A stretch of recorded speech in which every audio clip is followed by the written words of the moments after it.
made this video once already, but it went AWOL. I don't know, it didn't like me or something, but it's gone. So I want to try to make it again. I want to add a little to it though. The definitions of the ports and different styles of cylinders. I don't have everything out there that's out there. There's quite a few different styles of cylinders out there, but just I'll just hit on the basics of what I have here. This is a 064 cylinder. Somebody done some work to this a long time ago. It's got some run time on it. Probably nothing really wrong with this cylinder, but I don't know. The part work's not the greatest. The ideas probably aren't the greatest, but doesn't mean it won't run or won't run well.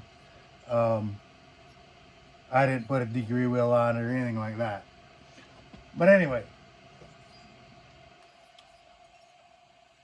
old school, single intake port, exhaust port. We talk about the port window. The port window is at the cylinder, no matter what port we're talking about. The window is at the cylinder wall. The flange, of course, out here, right? And in between the port window and the flange is a tunnel. Transfer port, this is a 2-port motor. Old school 2-port motor. What we have is a single transfer port on each side, meaning it has 2 transfer ports. The lowers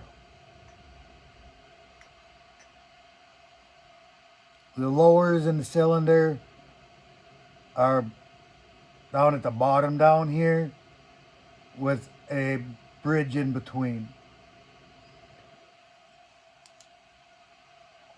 The lowers are fed by a windowed piston.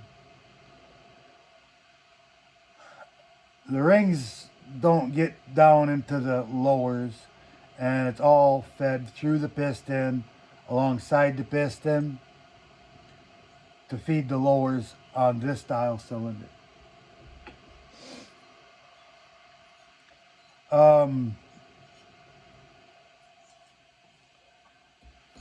On a standard motor, it's a 661 cylinder.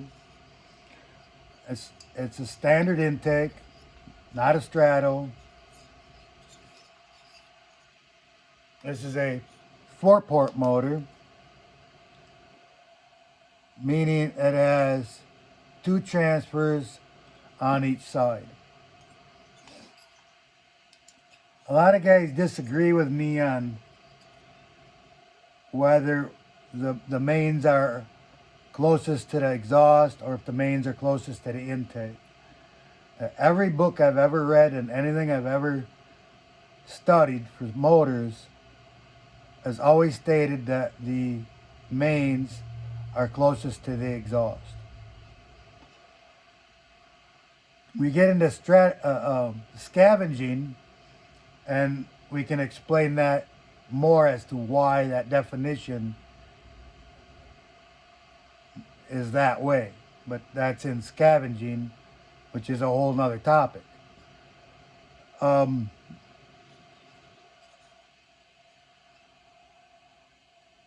I know there's confusion with a few people on what's the upper transfer and what's a lower transfer.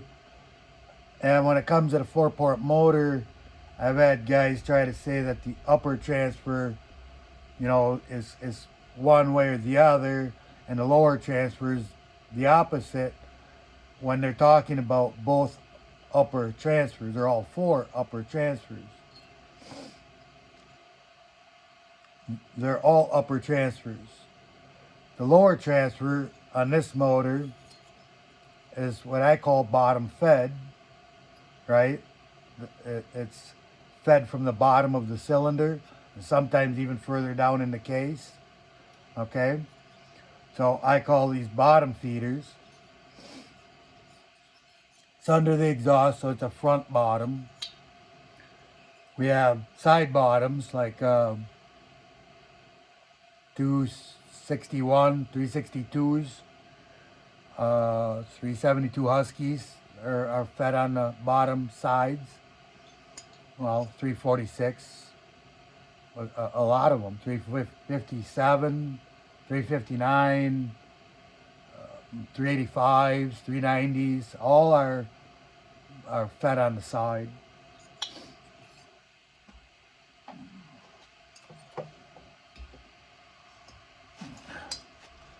And then we get into something more modern, or more modern technology, I guess. And we get into a straddle. So this happens to be a 4-port straddle. It's a MS 400. So it's got 4 transfers and a straddle port. A stratified charged port. Just call it straddle for short. So you have a normal intake port, which is smaller than average, and you have a straddle port. The straddle port opens to the piston. The piston is ported in a manner that it goes down, it goes through this extra port, transfer looking port, but it's the lowest one in the cylinder by itself, right? And then the charge goes from there through the side of the piston, through these little side ports in the piston, right? So it comes in here, and then it goes up into the transfer port and gets pushed down through to the crankcase. And a lot of guys don't understand how this works at all. They don't get it. But if you have a vacuum, a low pressure in the crankcase, when the intake port opens, the piston allows the intake port to open, air fuel charge goes down into the crankcase. But you have that same vacuum as in the transfers at the same time.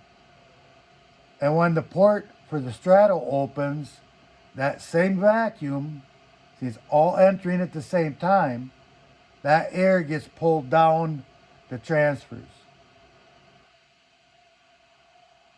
All right? So you have a piston going up, creating a vacuum in the case, or a low pressure. The straddles and the intake port open approximately at the same time. Approximately. Straddles are a little bit later, but it's not a lot of difference, right? So all ports are open, and the air is going in all the ports at the same time, and they're going down. The fresh air is going down the transfers, pushing any fresh air fuel charge in the transfers down. Part of that air, fresh air, mixes in the crankcase with the air fuel charge that's already down there. Piston starts coming down, closes all those ports, creates a pressure, and then when the transfer ports open up here on the top above the piston, the fresh air charge starts pushing up the transfers. But at this point, the transfers are full of fresh air. That fresh air is scavenged through the motor combustion chamber first, pushes out the spent exhaust. The fresh air fuel charge comes in behind that and fills the chamber, and reduces how much the air fuel charge or fuel is wasted out the exhaust, lowering emissions. That's the basic. That's how it works. So these pistons are different, right? The straddle piston. And a lot of other saws were windowed. You get into some of the Husky pistons and they're a non-windowed piston, but they're fed from the bottom, so you don't need the windows. That makes the piston a little more stable in the cylinder, just like a straddle piston does, because it's a full circle piston down towards the base. And it makes it a little more stable within the cylinder. So everything has an advantage and disadvantage, but the main thing is when we talk about ports that we have an idea of what we mean and what we're talking about. The lowers are always not part of the main transfers. Whether it's a 2-port or 4-port, the transfers are the uppers, and your lower is where it's being fed. Whether it's on the bottom, on the side bottom, or in this old relic, in the side of the cylinder.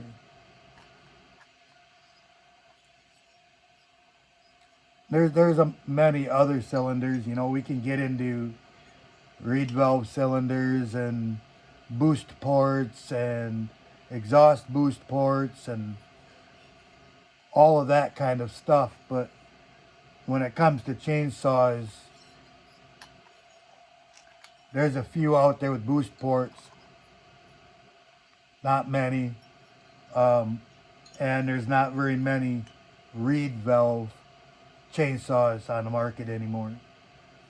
Piston ported is faster. The piston will open and close the intake port faster than a reed valve can open and close. So that's what I mean by the port is faster. A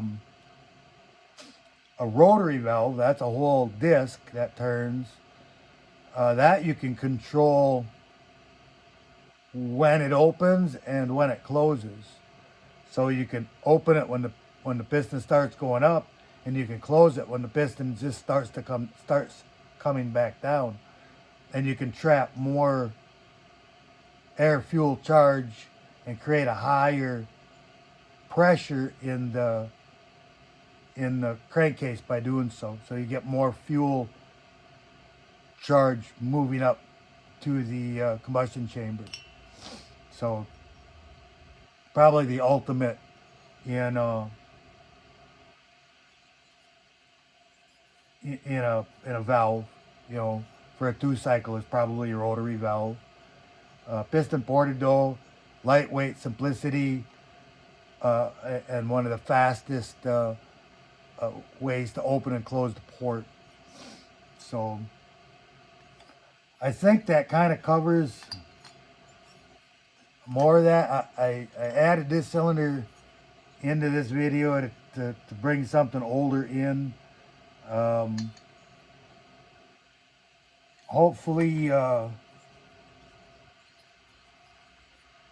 we can get past, you know, when guys ask me about, well, you know, what do you mean by this? What do you mean by that? It's really hard to explain in text, and this gets a little bit of eye on it. I wish I could show better light in here, but I really can't. It just makes a dark hole. But I add a light to it, but it's not the same as if I could get the camera right in there. But it really doesn't work because I'm all shaky with the camera and all that kind of stuff. So